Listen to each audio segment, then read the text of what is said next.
আমরা চলে এসেছি বাঁকুড়া জেলায় অবস্থিত শুশুনিয়া পাহাড়ে।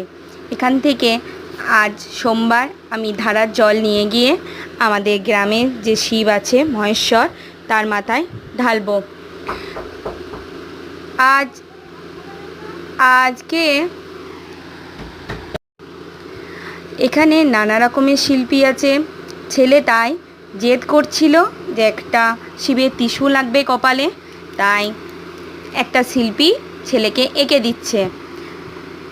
আরও নানা রকমের জিনিস আছে, চলুন আপনাদের একে একে ভালো করে ঘুরিয়ে দেখিয়ে নিই শুশুনিয়া পাহাড়ের পাহাড়ি মেলা কেমন হয়। দেখুন, আমরা এগিয়ে যাচ্ছি, পাহাড়ের ঝর্ণা যেখান থেকে ধারার জল বেরোয় সেদিকের দিকে এগিয়ে যাচ্ছি। ছেলে আর আমি যাচ্ছি হেঁটে হেঁটে। এখানে একটা বাঁশ দেয়া আছে, যাতে আমি আর আমার ছেলে এগিয়ে যাচ্ছি মেলার দিকে, ঝর্ণার দিকে। এই দেখুন দেখুন এরকমভাবে সারা বছর কিন্তু ধারার জল বইতে থাকে। এখন তো মেলার সময়, তাই খুব ভিড় বেশি। ছেলে এবং মেয়েদের দুটি আলাদা আলাদা লাইন দিয়ে জল নিতে হয়। এখানে খুব বেশি ভিড় এবং খুব ঠেলাঠেলিও হয়। এখন আজ সোমবার তো, তাই বেশি ভিড়। চলুন আপনাদের একটু ভালো করে দেখিয়ে দিই ঝর্ণার জলটা কেমনভাবে বেরোয়। এখানে একটা সিংহের স্তম্ভ করা আছে। সিংহের স্তম্ভর পায়ের মাঝ দিকে একদম ঝর্ণার জল হরহর করে বেরিয়ে আসে।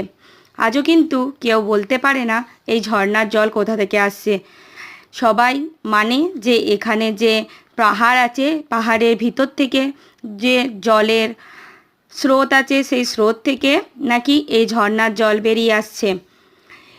সাধারণ সময়ে এরকমভাবে ঝর্ণা জলে সবাই এসে দৈনন্দিন কাজে ব্যবহার করে। ছেলে এখানে জেদ করছিল পাহাড়ে উঠবে, তাই ও এগিয়ে যাচ্ছে পাহাড়ের দিকে। বর্ষাকালে এই পাহাড়টি গায়ে যে ছোট ছোট পাথরগুলো আছে সেগুলি সর্বক্ষণ জল পড়ার জন্যে খুব মসৃণ এবং পিচ্ছিল হয়ে যায়। ছেলে কিন্তু তবুও ওঠার বায়না করছিল বলে একটু একটু করে ও ভয়ে ভয়েই উঠে গেছে আস্তে আস্তে করে পাহাড়টার দিকে। দেখুন, একটু ভালো করে দেখিয়ে দিচ্ছি। চারিদিকে বড় ঘন গাছ এবং সরু পাহাড়ে ওঠার রাস্তা, খুব পাথর এবং পাথরগুলো খুব মসৃণ। ও কিছুটা উঠে আর উঠতে পারছিল না, ভয় পাচ্ছিল। ও আস্তে আস্তে ধরে ধরে পাথরগুলোকে ধরে ধরে নিচে নেমে আসছিল। ওর পা